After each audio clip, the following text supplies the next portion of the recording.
ರಾಜ್ಯ ಬಿಜೆಪಿಯಲ್ಲಿ ಬಂಡಾಯದ ಬೆಂಕಿ ಆರುವ ಯಾವ ಲಕ್ಷಣಗಳು ಕೂಡ ಕಾಣಿಸ್ತಾ ಇಲ್ಲ.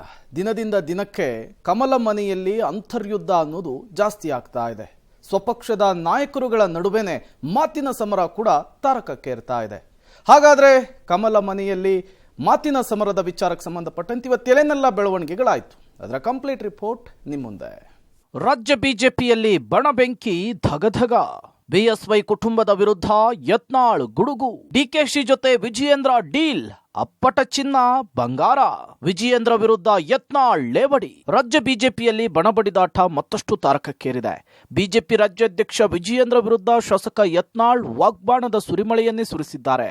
ವಕ್ಫ್ ಹೋರಾಟದ ವಿಚಾರದಲ್ಲಿ ಬಿಜೆಪಿ ಮನೆ ಎರಡು ಹೋಳಾಗಿದೆ. ಬೆಳಗಾವಿಯಲ್ಲಿ ಮಾತನಾಡಿದ ಯತ್ನಾಳ್ ವಿಜಯೇಂದ್ರ ವಿರುದ್ಧ ಗಂಭೀರ ಆರೋಪವೊಂದನ್ನ ಮಾಡಿದ್ದಾರೆ. ವಿಜಯೇಂದ್ರ ವಿರುದ್ಧ ಯತ್ನಾಳ್ ಅಡ್ಜಸ್ಟ್ಮೆಂಟ್ ಪಾಲಿಟಿಕ್ಸ್ ಆರೋಪವನ್ನ ಮಾಡಿದ್ದಾರೆ. ವಿಜಯೇಂದ್ರ ಅಧಿವೇಶನದಲ್ಲಿಯೇ ಡಿಕೆಶಿಯಿಂದ 20 ಪತ್ರಗಳಿಗೆ ಸಹಿ ಮಾಡಿಕೊಂಡ ಬಗ್ಗೆ ದಾಖಲೆಯನ್ನ ಬಿಡುಗಡೆ ಮಾಡ್ತೀನಿ. ಯಡಿಯೂರಪ್ಪ ಕುಟುಂಬ ದೇಶದಲ್ಲಿಯೇ ಪ್ರಾಮಾಣಿಕ ಕುಟುಂಬ, ವಿಜಯೇಂದ್ರ ಅಂತೂ ಅಪ್ಪಟ ಚಿನ್ನ ಬಂಗಾರ ಅಂತ ಲೇವಡಿಯಾಡಿದ್ದಾರೆ. ಇನ್ನು ಅಡ್ಜಸ್ಟ್ಮೆಂಟ್ ಪಾಲಿಟಿಕ್ಸ್ ಆರೋಪಕ್ಕೆ ಬಿಜೆಪಿ ರಾಜ್ಯಾಧ್ಯಕ್ಷ ತಿರುಗೇಟನ್ನು ಕೊಟ್ಟಿದ್ದು, ಶುಭ ಮುಹೂರ್ತಕ್ಕಾಗಿ ಒಂದು ಕ್ಷಣವೂ ತಡ ಮಾಡದೆ ಮೊನ್ನೆ ಯತ್ನಾಳ್ ಬಿಡುಗಡೆ ಮಾಡ್ಲಿ ಅಂತ ಹೇಳಿ ಸವಾಲೆಸೆದಿದ್ದಾರೆ. ಬಿಎಸ್ವೈ ಅವರನ್ನ ಟೀಕಿಸಿದ್ರೆ ದೊಡ್ಡವರಾಗ್ತಾರೆ ಅಂಥೇಳಿ ವಿಜಯೇಂದ್ರ ಹೇಳಿಕೆಗೆ ಟಾಂಗ್ ಕೊಟ್ಟ ಯತ್ನಾಳ್ ದೇಶಕ್ಕೆ ನನ್ನಂತಹ ಪ್ರಾಮಾಣಿಕ ಒಳ್ಳೆಯ ನಾಯಕನನ್ನ ಪರಿಚಯ ಮಾಡಿಕೊಡ್ತಿದ್ದಾರೆ ಅಂತ ಹೇಳಿದ್ದಾರೆ. ಇದಕ್ಕೆ ವಿಜಯೇಂದ್ರ ಯತ್ನಾಳ್ ಹೆಗಲ ಮೇಲೆ ಗನ್ನಿಟ್ಟು ಗುಂಡು ಹಾರಿಸ್ತಿದ್ದಾರೆ, ನನ್ನನ್ನ ಅಧ್ಯಕ್ಷ ಸ್ಥಾನದಿಂದ ಬದಲಾವಣೆ ಮಾಡಿಸಲಿಕ್ಕೆ ಸಾಧ್ಯವಿಲ್ಲ ಅಂಥೇಳಿ ಕೌಂಟರ್ ಕೊಟ್ಟಿದ್ದಾರೆ. ಭ್ರಷ್ಟಾಚಾರ ಮುಕ್ತವಾದಂಥ, ವಂಶವಾದ ಮುಕ್ತವಾದಂಥ ಪಕ್ಷ ಆಗಬೇಕು ಕರ್ನಾಟಕದಲ್ಲಿ. ನನ್ನ ಕಣ್ಣು ಮುಂದೆನೇ ನಾವು ಒಂದು ಹೋರಾಟ ಮಾಡಕತ್ತಿದ್ದೀವಿ. ಯಾವುದು ವಾಲ್ಮೀಕಿ ಹೋರಾಟ. ಅಲ್ಲಿ ಹೋಗಿ ರಾಜ್ಯದ ಅಧ್ಯಕ್ಷದ ಡಿ.ಕೆ. ಶಿವಕುಮಾರ್ ಕಡೆ ಒಂದು 20 ತನ್ನ ಲೆಟರ್ಗಳು ಸಹಿ ಮಾಡಿಸ್ಕೋತಾನೆ ನಮ್ಮ ಕಣ್ಣು ಮುಂದೆ. ಹೋರಾಟದ ಬಾಯಿಯಲ್ಲಿದ್ದೀವಿ. ಹೊಂದಾಣಿಕೆ ಯಾರು ವಿಡಿಯೋ ಬಿಡ್ಲಿಕ್ಕೆ ಮಾಡಲ ವಿಜೇಂದ್ರ ಅವರೇ? ಸುಮ್ಮನೆ ಇದ್ದರೆ ಅಷ್ಟೇ ಚಲೋ. ರಮೇಶ್ ಜಾರಕಿಹೊಳಿ ಸಲುವಾಗಿ ಇವರು ಯಾರ ಜೋಡೆ ಹೊಂದಾಣಿಕೆ ಮಾಡಿಕೊಂಡು ಅವರ ಮಾನವನ ಹಾಳು ಮಾಡುವಂಥದ್ದು ಎಲ್ಲ ಗೊತ್ತಿದೆ. GM ಸಿದ್ದೇಶ್ವರ ಅವ್ರಿಗೆ ಹಾಡು ಹಗಲೇ ಅವರ ಇವ್ರ ಜೋಡ ಸಾಬನೂರ್ ಜೊತೆ ಕೂಡಿ ಅಲ್ಲಿ ಈಶ್ವರ್ ಖಂಡ್ರೆ ಜೋಡ ಕೂಡಿ ಏನು ಅನ್ಯಾಯ ಮಾಡಿದ್ದಾರೆ ಎಲ್ಲವೂ ಗೊತ್ತಿದೆ. ಆ ಆರ್ ಅಶೋಕ್ ಬಗ್ಗೆ ಏನು ಮಾತಾಡಿದ್ದಾರೆ, ನಮ್ಗೆ ಇಷ್ಟೆಲ್ಲ ಅನ್ಯಾಯ ಆಯಿತು, ಆದರೂ ನಾವು ಭಾಳ ತಾಳ್ಮೆಯಿಂದಿದ್ದೀವಿ.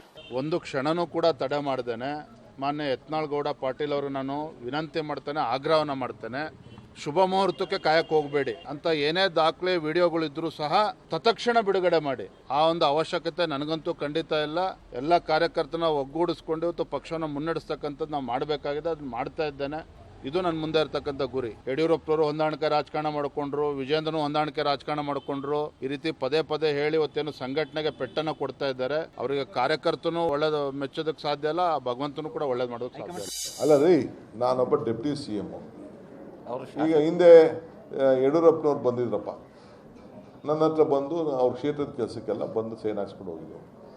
ನಾನು ಅವ್ರ ಹತ್ರಕ್ಕೆ ಯಡಿಯೂರಪ್ಪನವ್ರ ಹತ್ರಕ್ಕೆ ಹೋಗಿದ್ದೆ, ನನ್ನ ಕ್ಷೇತ್ರದ ಕೆಲಸ ಮಾಡ್ಕೊಡಿ ಅಂತ ನನಗೆ ಮಾತು ಕೊಟ್ಟಿದ್ರು. ಅಸೆಂಬ್ಲಿಲಿ ಹೇಳಿದ್ರು, ಅವರನ್ನ ಮಾತು ಪ್ರಕಾರ ನಡ್ಕೊಳ್ಳಿಲ್ಲ. ನಾನು ಅವ್ರ ಕ್ಷೇತ್ರಕ್ಕೆ ಕೆಲಸ ಮಾಡಿಕೊಟ್ಟಿರ್ಬೋದು, ಮಾಡ್ಬೋದು, ಮುಂದಕ್ಕೂ ಮಾಡಬಹುದು. ನನ್ನ ಡ್ಯೂಟಿ ಅದು. ಇಬ್ಬರು ಮಾಜಿಗಳ ಮಧ್ಯೆ ತಿಪ್ಪೆ ಕೊಚ್ಚೆ ಸಮರ. ರೇಣುಕಾಚಾರ್ಯ ಪ್ರತಾಪ ಸಿಂಹ ನಡುವೆ ವಾಕ್ಸಮರ. ಯತ್ನಾಳ್ ಮತ್ತು ಟೀಮು ವಿರುದ್ಧ ಮಾಜಿ ಸಚಿವ ರೇಣುಕಾಚಾರ್ಯ ಹೇಳಿಕೆಗೆ ಮಾಜಿ ಸಂಸದ ಪ್ರತಾಪ್ ಸಿಂಹ ರಿಯಾಕ್ಟ್ ಮಾಡಿದ್ದಾರೆ. ಅಪ್ರಸ್ತುತ ವ್ಯಕ್ತಿಗಳ ವ್ಯರ್ಥ ಆಲಾಪನೆಯ ಬಗ್ಗೆ ಮಾತನಾಡೋದಿಲ್ಲ ಅಂತ ತಿವಿದಿದ್ದಾರೆ. ಅಲ್ಲದೆ ಸಿಎಂ ಮನೆಗೆ ಹೂಗುಚ್ಚ ಹಿಡಿದು ಹೋದವರು, ಸಿಎಂ DCM ಕಾಲನ್ನ ಹಿಡಿದವರು ಯಾರು? ತಿಪ್ಪೆಗೆ ಸೇರಿದವರ ಬಗ್ಗೆ ಮಾತನಾಡಲ್ಲ ಅಂತ ಗುಡುಗಿದ್ದಾರೆ. ಇದಕ್ಕೆ ರೇಣುಕಾಚಾರ್ಯ ಸಹ ತಿರುಗೇಟನ್ನ ಕೊಟ್ಟಿದ್ದು, ಜನರು ನಮ್ಮನ್ನ ತಿಪ್ಪೆಗೆಸ್ದಿಲ್ಲ, ನಿಮ್ ತರಹ ಪೇಪರ್ ಸಿಂಹ ಅಲ್ಲ, ನೀನು ಏನಕ್ಕೂ ಪ್ರಯೋಜನ ಇಲ್ಲ ಅಂಥೇಳಿ ಡಸ್ಟ್ಬಿನ್ಗೆ ಕೊಚ್ಚೆಗೆಸ್ತಿದ್ದಾರೆ ಅಂಥೇಳಿ ಏಕವಚನದಲ್ಲಿ ವಾಗ್ದಾಳಿ ನಡೆಸಿದ್ರು. ನಾನು ಈ ಅಪ್ರಸ್ತುತ ವ್ಯಕ್ತಿಗಳ ವ್ಯರ್ಥ ಆಲಾಪನೆಗೆ ನಾನು ಉತ್ತರ ಕೊಡೋಕ್ಕಾಗಲ್ಲ. ನಾನು ಇಂಥವರಿಗೆಲ್ಲ ಉತ್ತರನೂ ಕೊಡೋದೂ ಇಲ್ಲ. ಯಾಕೆಂತಂದರೆ ಈ ಕಾಂಗ್ರೆಸ್ ಸರ್ಕಾರ 2023ರಲ್ಲಿ ಬಂದ ಕೂಡಲೇ ಹೂಗುಚ್ಚ ಹಿಡ್ಕೊಂಡು ಸಿದ್ದರಾಮಯ್ಯನವ್ರ ಮನೆ ಬಾಗಿಲಿಗೆ ಓಡೋಗಿದಂತಹ ಉಪಮುಖ್ಯಮಂತ್ರಿ DK. ಶಿವಕುಮಾರ್ ಅವ್ರ ಮನೆ ಬಾಗಿಲಿಗೆ ಹೋಗಿ ಕಾಲಿಡ್ಕೊಂಡಂಥ ವ್ಯಕ್ತಿಗಳಿಂದ ನಾವು ಪಕ್ಷನಿಷ್ಠೆ, ಸಿದ್ಧಾಂತ ಬದ್ಧತೆಯನ್ನು ನಾವು ಕಲಿಬೇಕಾದ್ದಿಲ್ಲ. ಹಾಗಾಗಿ ಈ ಅಪ್ರಸ್ತುತ ಜನರಿಂದ ತಿರಸ್ಕೃತವಾಗಿ ತಿಪ್ಪೆ ಸೇರಿರುವಂತಹ ವ್ಯಕ್ತಿಗಳ ಬಗ್ಗೆ ನಮಗೆ ಪ್ರಶ್ನೆನೂ ನೀವು ದಯವಿಟ್ಟು ಕೇಳಕ್ಕೆ ಹೋಗ್ಬೇಡಿ, ಆಯಿತಾ? ನಮ್ಮನ್ನು ಜನ ಸೋಲಿಸಿಲ್ಲ, ನಮ್ಮನ್ನು ಜನ ತಿರಸ್ಕಾರ ಮಾಡಿಲ್ಲ, ನಮ್ಮನ್ನು ತಿಪ್ಪೆಗೆಸಲ್ಲ. ನಾವು ಇವತ್ತು ರಾಜಕೀಯವಾಗಿ ಸಕ್ರಿಯವಾಗಿದ್ದೀವಿ. ಆದರೆ ನಿಮ್ಮಂಗೆ ಪೇಪರ್ ಸಿಂಹ ಅಲ್ಲ. ಮೈಸೂರು, ಕೊಡಗು 2 ಜಿಲ್ಲೆಗಳ ಲೋಕಸಭಾ ಸದಸ್ಯರಿಗೆ 2 ಅವಧಿ. ನೀವು ಭಾರತೀಯ ಜನತಾ ಪಾರ್ಟಿಯ ಬಾವುಟವನ್ನು ಎಷ್ಟು ಬೂತ್ಗಳಲ್ಲಿ ಕಟ್ಟಿದ್ರಿ, ಎಷ್ಟು ಸಮಯವನ್ನು ಕಾರ್ಯಕರ್ತರು ಮುಖಂಡರಿಗೆ ಕೊಟ್ಟಿದ್ರಿ, ಎಷ್ಟು ಜನ ಗ್ರಾಮ ಪಂಚಾಯತಿ ಸದಸ್ಯನ ಆಯ್ಕೆ ಮಾಡಿದ್ರಿ. ನಿನ್ನ ತಗೊಂಡು ಹೋಗಿ ಈ ಕೊಚ್ಚೆ ಇರುತ್ತಲ್ಲ, ಕೊಚ್ಚೆ ಡಸ್ಟ್ಬಿನ್ನಿಗೆ ಎಸೆದರೆ, ಡಸ್ಟ್ಬಿನ್ನಿಗೆ ಎಸೆದ್ರ ಬಗ್ಗೆ ನಿಮಗೆ ಸಾಮರ್ಥ್ಯ ಇಲ್ಲ. ನಿನ್ನ ಬಗ್ಗೆ ಯಾಕೆ ಮಾತಾಡಕಪ್ಪ ಪೇಪರ್ ಸಿಂಹ? ರಾಜ್ಯ ಬಿಜೆಪಿಯಲ್ಲಿ ತೀವ್ರಗೊಂಡ ಬಣಬಡಿದಾಟ. ವಿಜಯೇಂದ್ರ ಯತ್ನಾಳ್ ಟೀಮ್ಗೆ ಸಿಟಿ ರವಿ ಟಕ್ಕರ್. ಬಿಜೆಪಿ ಭಿನ್ನಮತದ ವಿಚಾರವಾಗಿ ಯತ್ನಾಳ್ ಮತ್ತು ವಿಜಯೇಂದ್ರ ಟೀಮ್ಗೆ ಎಂಎಲ್ಸಿ ಸಿಟಿ ರವಿ ಮಾತಿನಲ್ಲೇ ಗುದ್ದಿದ್ದಾರೆ. ನಿಷ್ಠೆ ಎಂಬುದು ಸನ್ನಿವೇಶದ ಅವಶ್ಯಕತೆಯಲ್ಲ, ಜೀವನದ ಜೀವಾಳ. ರಾಷ್ಟ್ರನಿಷ್ಠೆ, ಪಕ್ಷನಿಷ್ಠೆ ಅತ್ಯಂತ ಶ್ರೇಷ್ಠವಾದುದು. ಇವತ್ತಿನ ಬಿಜೆಪಿಯ ಕೆಲವರ ಹೇಳಿಕೆ, ಪ್ರತಿ ಹೇಳಿಕೆ ಕೇಳ್ತಾ ಹಿರಿಯರಾದ ದಿವಂಗತ ಅನಂತಕುಮಾರ್ ಅವರು ಹೇಳ್ತಿದ್ದ ಮೇಲಿನ ಮಾತು ನೆನಪಾಯ್ತು ಅಂಥೇಳಿ ಸಾಮಾಜಿಕ ಜಾಲತಾಣ ಎಕ್ಸ್ನಲ್ಲಿ ಪೋಸ್ಟ್ ಮಾಡಿದ್ದಾರೆ. ಅಲ್ಲದೆ ಇದನ್ನೆಲ್ಲ ನೋಡುವಾಗ ನನಗೆ ಹೊಳೆದಿದ್ದು ಹಂಚಿಕೊಂಡಿದ್ದೇನೆ. ಈ ಬಗ್ಗೆ ಯಾವ ವೇದಿಕೆಯಲ್ಲಿ ಮಾತನಾಡಬೇಕೋ ಮಾತನಾಡ್ತೇನೆ, ಕಾಲ ಎಲ್ಲವನ್ನೂ ಕೂಡ ಸರಿ ಮಾಡುತ್ತೆ ಅಂತ ಹೇಳಿದ್ದಾರೆ. ಅದನ್ನು ವಿಶ್ಲೇಷಣೆ ಮಾಡೋಕ್ಕೆ ಬಯಸೋದಿಲ್ಲ. ಅವರವ್ರ ಭಾವಕ್ಕೆ ತಕ್ಕಂತೆ ಹೇಗೆ ಬೇಕಾದ್ರೂ ಅದನ್ನು ಅರ್ಥೈಸ್ಕೊಳ್ಬೋದು. ಈಗ ನಾನು ಅವ್ರು ಹೇಳಿದ ಅನಂತಕುಮಾರ್ ಅವ್ರು ಹೇಳ್ತಿದ್ದದನ್ನು ಮಾತ್ರ ನಾನು ಶೇರ್ ಮಾಡಿದ್ದೀನಿ. ಅವ್ರು ಹೇಳಿದ್ದನ್ನು, ಉಳಿದಿದ್ದನ್ನು ಅವರವರು ಯಾರ್ಯಾರು ಯಾವ್ಯಾವ ರೀತಿ ಬೇಕಾದರೂ ಅರ್ಥೈಸ್ಕೋಬೋದು. ನಾನು ಪಕ್ಷದ ವೇದಿಕೆಯಲ್ಲಿ ಇಂಟ್ರೆಸ್ಟ್ ಆಫ್ ದ ಪಾರ್ಟಿ ಏನು ಹೇಳಬೇಕೋ ಅದನ್ನು ಯಾವತ್ತೂ ರಾಜಿ ಮಾಡ್ಕೊಂಡಿಲ್ಲ. ಇಂಟ್ರೆಸ್ಟ್ ಆಫ್ ದಿ ಪಾರ್ಟಿ ಹೇಳಿದ್ದೀನಿ. ಕೆಲವರಿಗೆ ಅದು ಸಹನೀಯ ಆಗ್ಬೋದು, ಕೆಲವರಿಗೆ ಅಸಹನೀಯ ಅಂತ ಅನಿಸ್ಬೋದು.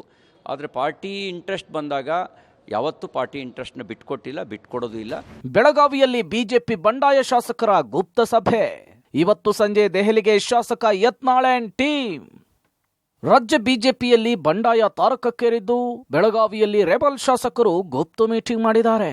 ನಗರದ ಖಾಸಗಿ ಹೋಟೆಲ್ನಲ್ಲಿ ನಡೆದ ಸಭೆಯಲ್ಲಿ ಶಾಸಕ ಯತ್ನಾಳ್, ರಮೇಶ್ ಜಾರಕಿಹೊಳಿ, ಅರವಿಂದ್ ಲಿಂಬಾವಳಿ, ಪ್ರತಾಪ್ ಸಿಂಹ, ಎನ್ಆರ್ ಸಂತೋಷ್, ಮಹೇಶ್ ಕುಮಠಳ್ಳಿ, ಕುಮಾರ ಬಂಗಾರಪ್ಪ ಸೇರಿ ಹಲವರು ಭಾಗಿಯಾಗಿದ್ರು. ದೆಹಲಿಯಲ್ಲಿ ವರಿಷ್ಠರ ಜೊತೆಗೆ ಯಾವ ವಿಷಯ ಚರ್ಚಿಸಬೇಕು, ಏನೆಲ್ಲ ಹೈಕಮಾಂಡ್ ಗಮನಕ್ಕೆ ತರಬೇಕು ಎಂಬುದನ್ನು ಚರ್ಚಿಸಲಾಯಿತು. ಇನ್ನು ಇವತ್ತು ಸಂಜೆ ಯತ್ನಾಳ್ ನಿಯೋಗ ದೆಹಲಿಗೆ ತೆರಳುತ್ತಾ ಇದೆ. ದೆಹಲಿಯಲ್ಲಿ ವರಿಷ್ಠರನ್ನ ಭೇಟಿ ಮಾಡಲಿದೆ. ಬಿಜೆಪಿಯ ಯತ್ನಾಳ್ ಗುಂಪಿನ ಸದಸ್ಯರು ಇಂದು ಸಂಜೆ ಕೆಲವೊಂದು ದಿನ ದೆಹಲಿಗೆ ಹಾರ್ತಾರೆ ಮತ್ತು ನಾಳೆ ಬೆಳಗ್ಗೆ ಒಂದು ದಿನ ದೆಹಲಿಗೆ ಹೋಗುವಂಥದ್ದು. ದೆಹಲಿಗೆ ಹೋಗಿ ಹೈಕಮಾಂಡ್ ನಾಯಕರ ಮುಂದೆ ತಮ್ಮ ಅಳಲನ್ನು ತೊಳ್ಕೋತಾರೆ, ಏನು ಸಮಸ್ಯೆ ಇದೆ ಮತ್ತು ಡಾಕ್ಯುಮೆಂಟ್ರಿ ಎವಿಡೆನ್ಸನ್ನು ಬಿಡುಗಡೆ ಮಾಡ್ತೀವಿ, ಅವರಿಗೆ ತೋರಿಸ್ತೀವಿ ಹಾಗೆ ಅಂತ ಹೇಳಿ ಇಲ್ಲಿ ಬೆಳಗಾವಿ ಖಾಸಗಿ ಹೋಟೆಲ್ನಲ್ಲಿ ಸಭೆ ಮಾಡಿರುವಂಥದ್ದು ಮತ್ತು ಇದು ನಾಳೆ ಕುತೂಹಲ ಕೇಳಿಸಿರುವಂಥದ್ದು. ಒಟ್ಟಾರೆ ಯತ್ನಾಳ್ ವಿಜಯೇಂದ್ರ ಬಣದ ಮಧ್ಯೆ ಮುನಿಸು ವಾಕ್ಸಮರ ಜೋರಾಗಿದೆ. ಹೈಕಮಾಂಡ್ನ ಕದ ತಟ್ಟುವ ಕೆಲಸ ಆಗಿದೆ. ಆದರೆ ಈ ಆಂತರಿಕ ಕಲಹವನ್ನ ಪರಿಹರಿಸಲಿಕ್ಕೆ ವರಿಷ್ಠರು ಯಾವ ಮದ್ದರಿತಾರೆ ಅನ್ನೋದನ್ನ ಕಾದ್ ನೋಡಬೇಕಿದೆ. News desk, public TV.